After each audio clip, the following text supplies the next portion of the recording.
The jungle went silent for exactly 1.5 seconds. That's how long it takes for a human brain to process a familiar sound in an unfamiliar context. 1.5 seconds. In that microscopic eternity, 4 Viet Cong soldiers stood frozen, their fingers hesitating on triggers, their minds racing through a fatal question: friend or foe? The sound they just heard was unmistakable, the crack of an AK-47, their weapon, their sound. But the bullets tearing through the jungle weren't theirs. Borneo, 1965. The dense canopy filtered sunlight into green twilight, where every shadow moved and every sound lied. Corporal Jack Morrison crouched motionless at the edge of a trail, 20 meters ahead of his SAS patrol, his hands wrapped around something that should have gotten him court-martialed, a captured AK-47, its stock scarred, its metal pitted with rust, its barrel worn from 1,000 firefights fought by men who were now dead. The weapon was a relic, a piece of battlefield salvage that any proper British soldier would have turned in for disposal. But Morrison wasn't interested in proper. He was interested in staying alive. The jungle breathed around him, a living thing with a pulse measured in insect clicks and bird calls. Morrison had learned to read this language during 6 months of operations deep in communist-held territory. That particular whistle meant a hornbill, harmless. That rustling was a monitor, nothing to worry about. But that silence, that sudden absence of sound 50 meters ahead, that meant men, enemy men, Viet Cong or Indonesian regulars, it didn't matter. What mattered was that they were coming down the trail, and Morrison's patrol was about to make contact. He raised his left hand, fingers forming the signal his team would recognize even in this gloom. Contact front, enemy patrol, ambush position. Behind him, invisible in the undergrowth, 3 more SAS soldiers melted into fighting position. Their movements so quiet that even Morrison, who knew they were there, couldn't hear them. They carried the proper weapons, the ones issued by Her Majesty's government. L1A1 self-loading rifles, precision instruments of British engineering, and 1 M16, borrowed from their American cousins. Excellent weapons, reliable, accurate, deadly, but they sounded wrong. That was the problem nobody at headquarters would discuss. The tactical reality that didn't fit neatly into operational doctrine or equipment requisites. In the jungle, where you couldn't see 15 meters through the vegetation, where visual identification was impossible until you were already dead, sound became the primary sensor, and every weapon had a signature, an acoustic fingerprint as distinctive as a voice. The L1A1 had a deep, authoritative boom. The M16 produced a sharp, high-velocity crack. Both sounds screamed one thing to any experienced communist soldier: Western weapons, foreign invaders, enemy. The AK-47 in Morrison's hands said something different. It said comrade. It said friendly force. It said don't shoot, you might hit your own men. That lie, that acoustic deception, bought time. Not much, just a second or two. But in a firefight, where the first shot determined everything, 1 second was the difference between an ambush and a funeral. Morrison heard them now, the enemy patrol moving down the trail with the confidence of men in their own territory. 4 soldiers, maybe 5, their equipment rattling slightly, their voices low but not silent. They weren't expecting contact. This was their jungle, their country, their war. They owned the night and most of the day. What they didn't own was the next 10 seconds of their lives. 30 meters. Morrison's thumb flicked the AK selector to full automatic, a motion so practiced it was unconscious. The weapon's mechanics were crude compared to British precision engineering, but that crudeness was beautiful in its simplicity. Fewer moving parts meant fewer things to break. The AK would fire after being buried in mud, submerged in rivers, dropped from helicopters. Morrison had seen one recovered from a rice paddy where it had been underwater for 3 months. They'd hosed it out, oiled it lightly, and it fired every round in the magazine without a single malfunction. But that wasn't why Morrison carried it. The reliability was a bonus. The real reason was psychology. 20 meters. He could see them now, shadows moving through shadows, their shapes barely distinct from the jungle itself.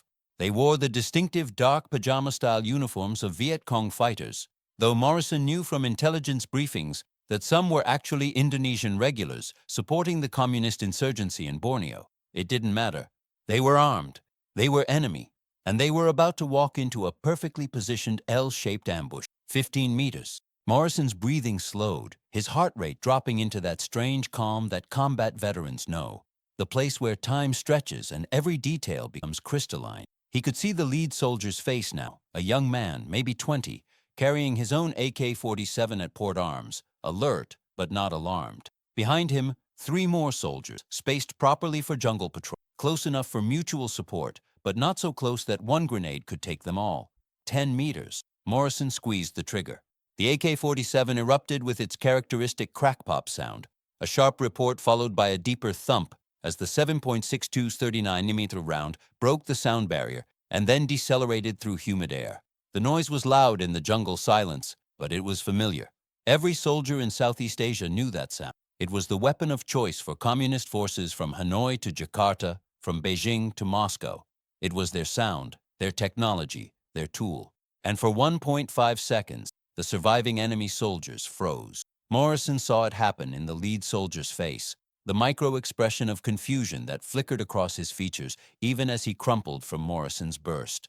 The others heard the sound, their heads turning not toward the threat, but toward each other, their brains processing, their training warring with their instincts. AK-47, our weapon. Another unit?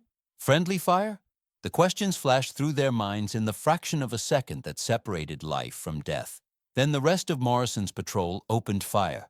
The L1A1 rifles boomed, their heavier 7.62 mm NATO rounds punching through vegetation with devastating energy. The M16 chattered its higher-pitched song, its lighter 5.56mm bullets moving at such velocity that they tumbled through tissue, creating wound channels far larger than their diameter suggested. The jungle erupted into chaos, sound and fury, and the acrid smell of burnt powder. 8 seconds later, it was over. Morrison remained frozen in position, his AK-47 still aimed at the kill zone, waiting for return fire that never came. Behind him, he heard the whispered all-clear signal from his team sergeant. 4 confirmed down, no movement. No sounds of reinforcements, time to move. They melted back into the jungle, leaving no trace except bodies and spent brass. Standard operating procedure for deep reconnaissance patrols. Make contact, break contact, disappear. Don't hold ground, don't take prisoners, don't leave anything the enemy could use to track you. Be ghosts who kill and vanish. 2 hours later and 3 kilometers away, Morrison's patrol stopped in a defensive perimeter while their radio operator called in the contact report. Morrison cleaned his AK-47 with practiced efficiency, running a pull-through cord down the barrel, wiping down the action with an oiled cloth. Just enough maintenance to keep it functional, but not so much that it looked new. The weapon needed to look used, worn, authentic, because the deception wasn't just about sound, it was about belief. The team's debrief was short and professional. 4 enemy killed in action, no friendly casualties. Patrol continuing mission.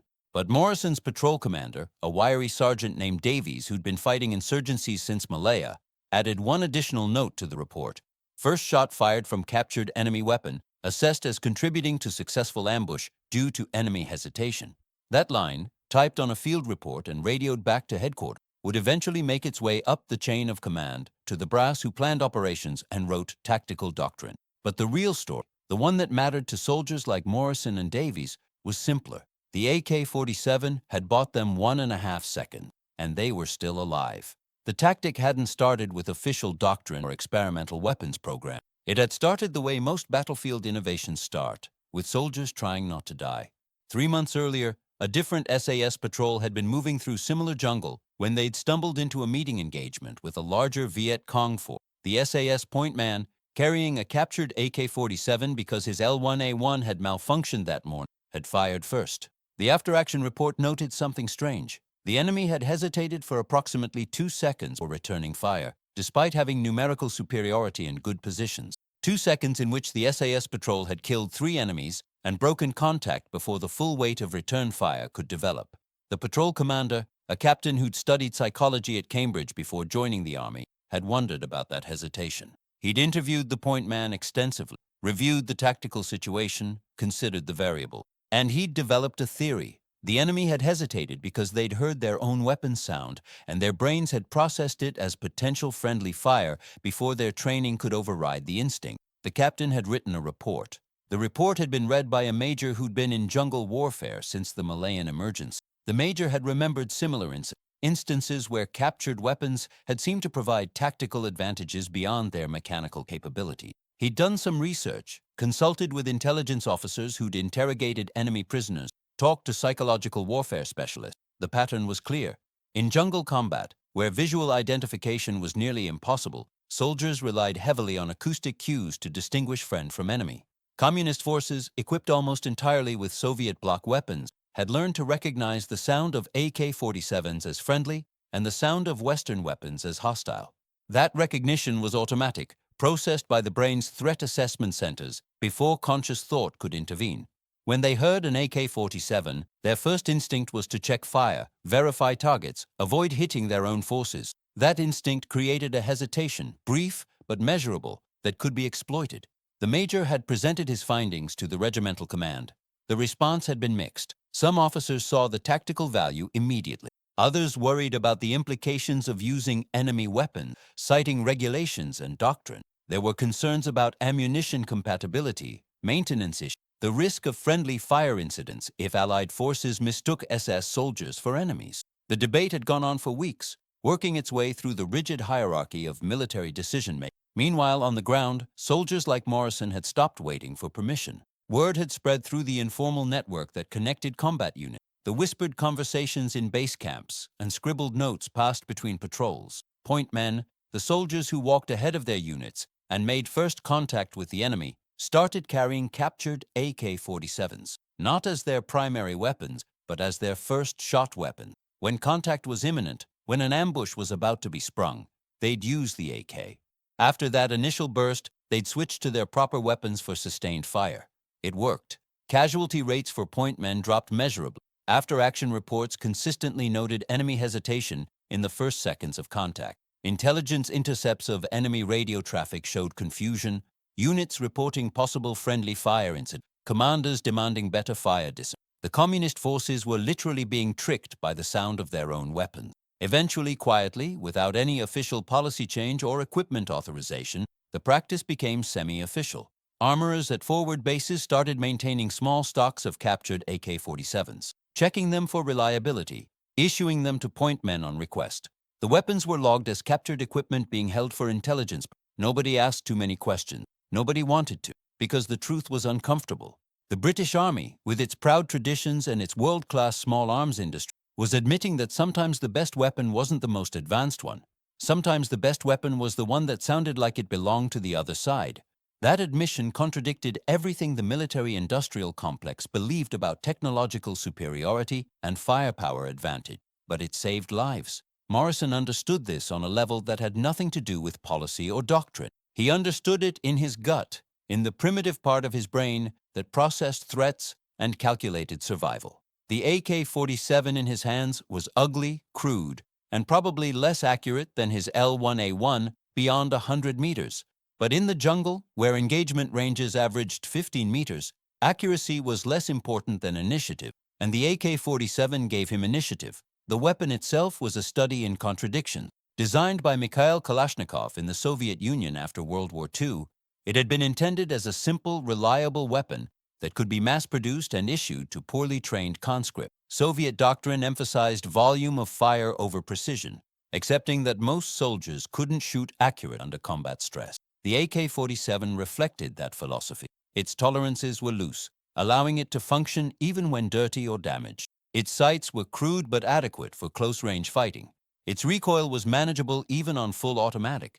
It wasn't designed to win marksmanship competitions. It was designed to work when everything else failed, and it did work. By the 1960s, the AK-47 and its variants had spread across the communist world and beyond, becoming the most widely produced military rifle in history. Tens of millions had been manufactured in factories from Russia to China to Eastern Europe. They'd been shipped to revolutionary movements and communist allies around the globe. In Southeast Asia, they were everywhere, the standard weapon for North Vietnamese regulars, Viet Cong guerrillas, and Indonesian communist forces. That ubiquity created the acoustic environment that made Morrison's tactic possible. When every communist soldier carried an AK-47, the sound of that weapon became synonymous with friendly forces. Hearing it triggered a Pavlovian response, a conditioned reflex that bypassed conscious thought. Don't shoot, check your target, verify before firing. That reflex, drilled into soldiers to prevent friendly fire casualties, became a vulnerability that could be exploited. The science of why this worked was fascinating. Though Morrison had never studied the academic papers on auditory processing and threat recognition, he didn't need to. He understood it empirically, through lived experience. But researchers studying combat psychology and sensory perception in warfare had documented the phenomenon extensively. The human auditory system processes sounds remarkably quickly, faster than vision in many contexts. When a loud, sudden sound occurs, the brain's threat assessment centers react within milliseconds, categorizing the sound and initiating appropriate responses before conscious thought can intervene. In combat veterans, this processing becomes even more refined. Experienced soldiers learn to distinguish between incoming and outgoing fire, between different weapon types, between single shots and automatic bursts. They develop an acoustic library in their brains, a catalog of sounds mapped to specific threats and appropriate responses. The AK-47's acoustic signature was distinctive because of its ballistics. The weapon fired a 7.62 39mm cartridge, smaller and less powerful than the 7.62 NATO round used in British and American battle rifles, but larger than the 5.56 45mm round used in the M16. The bullet's velocity and the gas-operated action created a specific sound pattern, a sharp initial crack as the bullet broke the sound barrier, followed by a deeper mechanical clunk as the bolt cycled. In the echoing environment of jungle terrain, where sounds bounced off vegetation and were absorbed by humidity, this signature was unmistakable to anyone who'd heard it before. The L1A1 rifle, by contrast, produced a deeper, more resonant boom. Its larger cartridge generated more muzzle energy and a different pressure curve. The M16, with its smaller, faster bullet, created a sharp, high-pitched crack that sounded almost like a toy gun compared to the heavier weapons. To trained ears, these differences were as obvious as different musical instruments playing different notes. Communist forces had learned to recognize these sounds as threats. Intelligence reports from interrogated prisoners confirmed this. They'd been trained to recognize Western weapon signature, to react immediately to the distinctive sounds of M16s and L1A1s. When they heard those sounds, they knew to take cover and return fire without hesitation. There was no ambiguity, no question of friendly forces. Those sounds meant enemies were shooting at you. But when they heard an AK-47, their training told them to pause, verify, check fire discipline. Because in the confused environment of jungle combat, where multiple units might be operating in proximity, where radio communication was unreliable, and where visual identification was nearly impossible, the risk of friendly fire was significant. Communist commanders had experienced instances where their own units had engaged in the dense vegetation, resulting in casualties that served no tactical purpose. They'd responded by drilling strict fire discipline into their troops. Hear an AK-47, verify before shooting. Morrison and his fellow SAS soldiers had learned to exploit this trained response. They'd turned the enemy's fire discipline against them, using it to buy precious seconds of initiative. It was psychological warfare at its most basic and most effective, using the enemy's own conditioning to create vulnerability. The tactic wasn't without risks. Carrying captured enemy weapons created potential problems with ammunition supply, maintenance, and friendly fire. SAS patrols had to carry additional magazines of 7.62 39mm ammunition for the AK-47s, adding weight to already heavy loads.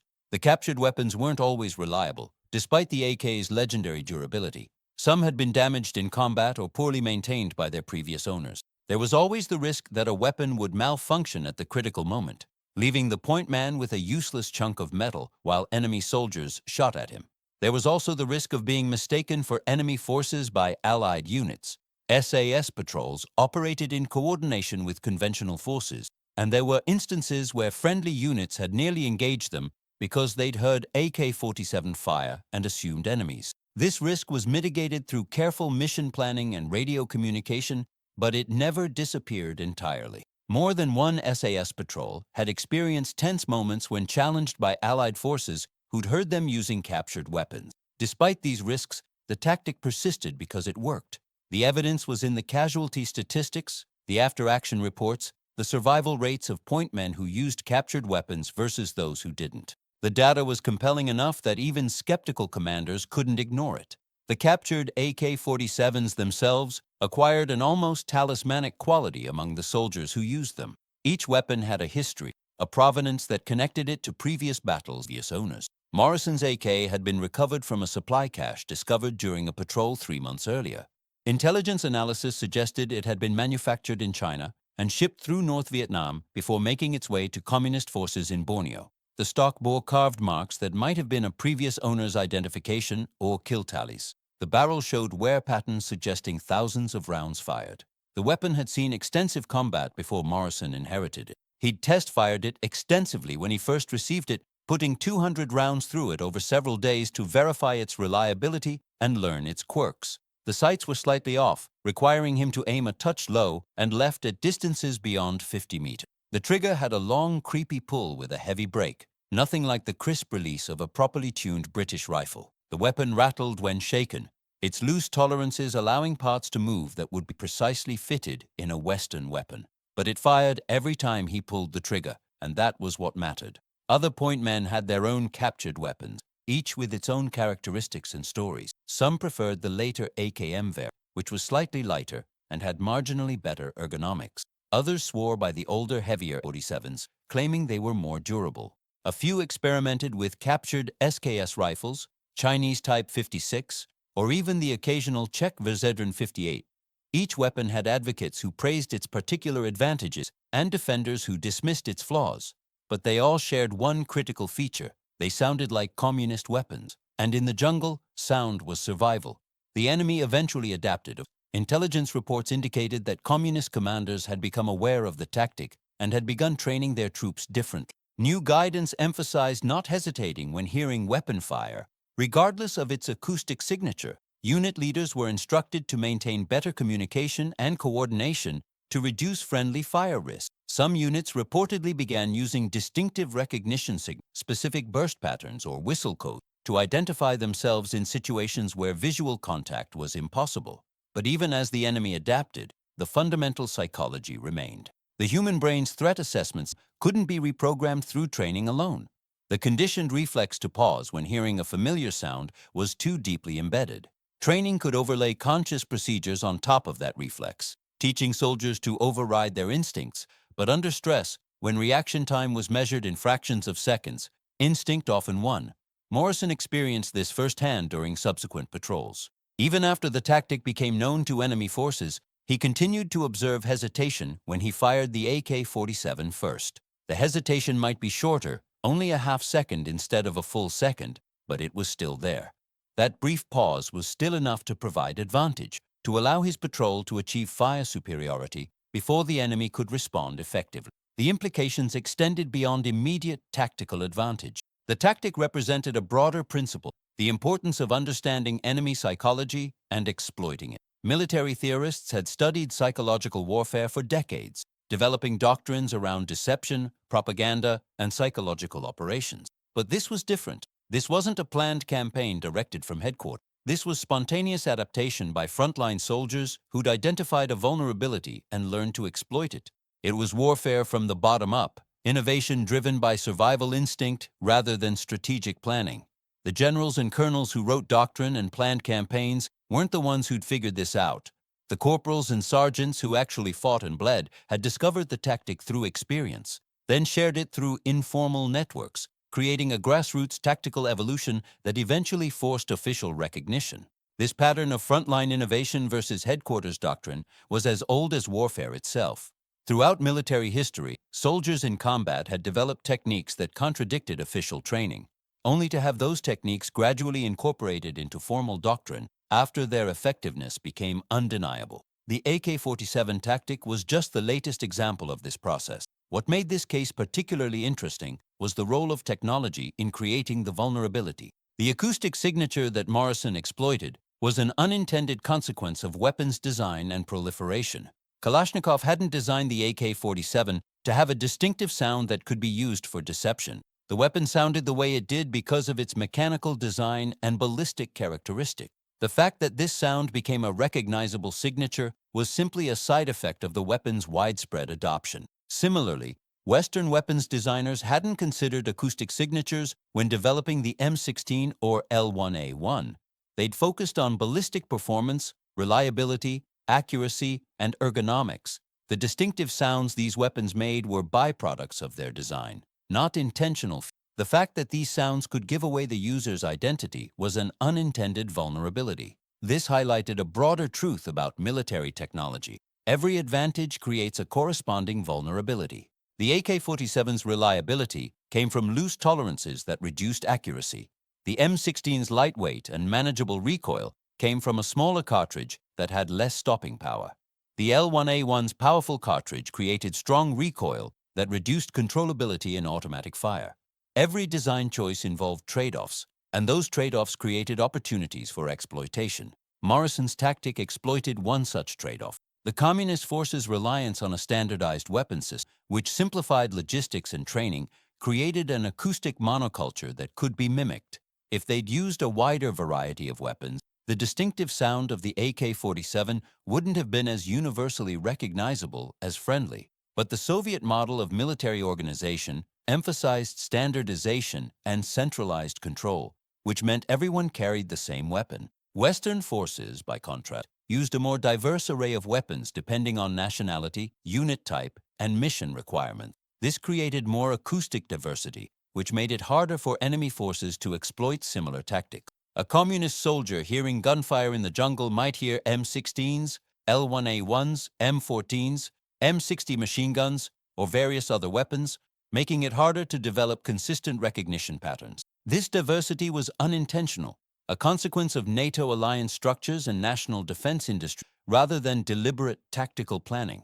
But it provided a defensive advantage against the kind of acoustic deception Morrison practiced. It was another example of how complex systems create emergent properties that weren't part of any conscious design. The long-term impact of the AK-47 tactic extended beyond the immediate combat effectiveness. It influenced how special forces units thought about weapons selection and combat psychology. Post-war analyses of jungle warfare incorporated lessons about acoustic signatures and sensory deception. Training programs began including modules on weapons sound recognition and the psychological dimensions of first contact situations. The tactic also contributed to broader discussions about military innovation and adaptive tactics. Defense analysts studied how the practice had emerged spontaneously among frontline troops and spread through informal networks before receiving official recognition. This bottom-up innovation process became a model for understanding how military organizations could become more adaptive and responsive to battlefield realities. Some military thinkers argued that the AK-47 tactic demonstrated the limitations of technology-centric approaches to warfare.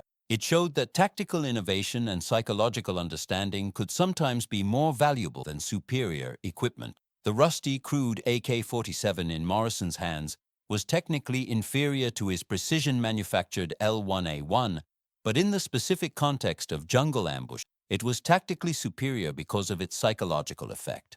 This lesson was particularly relevant during the Cold War, when both superpowers were investing enormous resources in advanced weapons technology. The assumption underlying much of this investment was that technological superiority would translate directly into battlefield advantage. The AK-47 tactic suggested that this assumption was too simplistic. Battlefield advantage came from the complex interaction of technology, tactics, psychology, training, and context. A technologically inferior weapon could be tactically superior if used in the right way at the right time. Years later, after the wars in Southeast Asia had ended and Morrison had returned to civilian life, he reflected on his experiences with the captured AK-47. In interviews with military historians researching jungle warfare tactics, he described the weapon as both tool and teacher. It had been a tool for survival, certainly, buying him seconds of advantage that had kept him alive through dozens of patrols. But it had also taught him something deeper about the nature of warfare and human psychology. The lesson wasn't about weapons or tactics in a narrow sense. It was about the power of perception, the way humans process information under stress, and how understanding those processes could create advantage. Every soldier in that jungle, communist and Western alike, was operating with imperfect information, making split-second decisions based on partial sensory input. The soldier who understood how his enemy processed information, who could manipulate those processes, gained an edge that no amount of firepower could match. Morrison described firing the AK-47 as a form of communication, a false message sent through sound that said, "I am like you," when the truth was the opposite. It was warfare as language, combat as conversation, each gunshot a word in a dialogue where misunderstanding meant death. The tactic worked because it exploited the gap between perception and reality, the delay between hearing and understanding. In the decades after the war, the captured AK-47s used by SAS point men became historical artifacts, preserved in regimental museums alongside other weapons and equipment. One such weapon, Possibly Morrison's, though the provenance was uncertain, sat in a display case with a plaque explaining its tactical significance. Visitors read about the acoustic deception tactic, about the psychological warfare dimension of jungle combat, about the innovation and adaptation of soldiers under extreme stress. Most visitors saw it as a curiosity, an interesting footnote in military history, but veterans who'd served in similar environments understood it differently. They saw it as a memorial to a particular kind of courage, the willingness to carry a weapon that marked you as different, that required you to walk point, that demanded you be first into contact. They understood that the rusty metal and worn wood represented not just a tactic, but a philosophy. Survive by any means necessary, adapt to circumstance, use every advantage, however small. The broader legacy of the tactic influenced modern military training and doctrine in subtle ways. Special forces units around the world incorporated lessons about acoustic signatures into their training program. Soldiers learned to recognize weapon sounds, to understand how sound propagated in different environments, to consider the psychological dimensions of initial contact. Some units experimented with sound suppressors and subsonic ammunition, taking the principle of acoustic deception in new directions with modern technology. The fundamental insight remained relevant even as technology evolved. In any conflict, sensory information shapes perception, perception drives decision-making, and decision-making determines survival. The soldier who controls sensory information, who can manipulate what the enemy sees and hears, gains advantage that transcends firepower and technology. Morrison's rusty AK-47 had demonstrated this principle in its most basic form. By making the enemy hear something familiar, it made them hesitate, and hesitation in combat was often fatal. The story of the AK-47 tactic also raised questions about the ethics of deception in warfare. Military ethicists and legal scholars debated whether using enemy weapons constituted a form of perfidy, the treacherous killing of enemy personnel who'd been deceived about the identity of their attackers. The Geneva Conventions prohibit certain forms of deception, particularly those involving misuse of protected symbols like the Red Cross or white flags of surrender. But the consensus among legal experts was that using captured enemy weapons didn't violate international law. The prohibition on perfidy specifically concerned deception about protected status or intent to surrender, not deception about unit identity or nationality. Soldiers weren't required to announce their presence or identify themselves before opening fire. Using enemy weapons and equipment was a recognized aspect of irregular warfare and had been practiced throughout military history without being considered. The ethical debate was more nuanced than the legal one. Some argued that any form of combat deception was morally problematic because it violated principles of honor and fair fighting.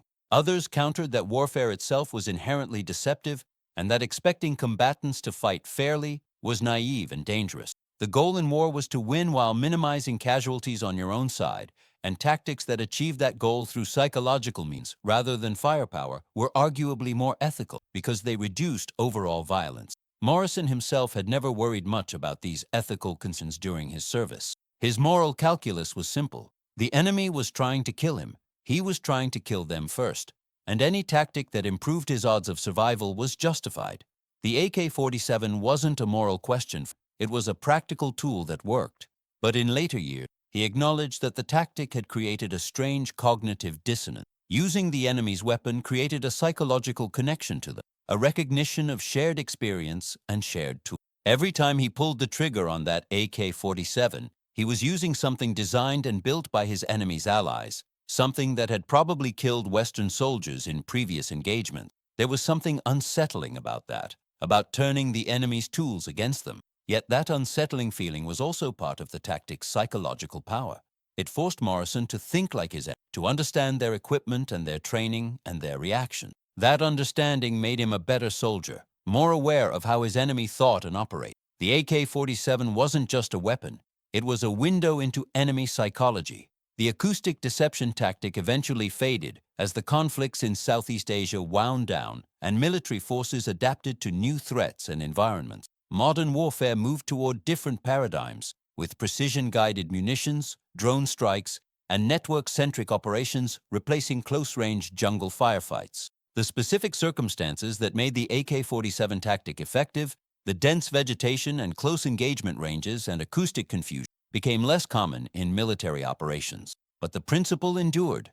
Military theorists studying asymmetric warfare and psychological operations continue to reference the tactic as an example of how understanding enemy psychology could create tactical advantage. It appeared in case studies and training manuals, in academic papers and military journals, as an illustration of innovation under pressure and the importance of adaptive thinking. For the soldiers who'd actually used captured AK-47s in combat, the tactic remained deeply personal. It wasn't an academic case study or a historical footnote. It was a lived experience, a memory of weight and sound and fear, of walking point with a weapon that might save your life through deception or get you killed if friendly forces mistook you for enemy.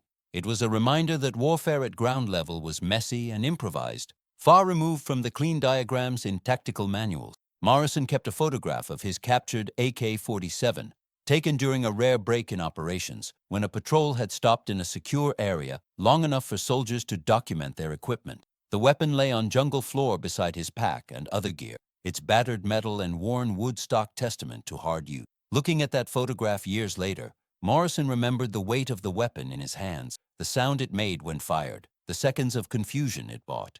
He remembered the jungle, the heat and humidity, the constant alertness, the knowledge that death could come from any direction at any moment. He remembered his patrol mates, some of whom hadn't made it home, whose names were now carved on memorials. He remembered being 23 years old and carrying a weapon designed by his enemy's allies, using it to kill enemy soldiers who hesitated for 1.5 seconds because they heard a familiar sound in an unfamiliar context. Most of all, he remembered surviving.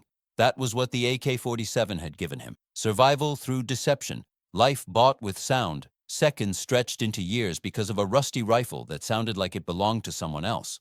The jungle had taught him that in war, nothing was quite what it seemed. Sounds lied, shadows moved, and the weapon in your hands might not be the one your training manual recommended. But if that weapon kept you alive, if it bought you 1.5 seconds of enemy hesitation, if it let you walk out of the jungle when others didn't, then it was the right weapon regardless of what it said in the official equipment tables. That was the real lesson of the AK-47 tactic, the truth that transcended tactic and technology. In war, survival often came down to understanding your enemy better than they understood themselves, exploiting their assumptions and conditioning, using their own psychology against them.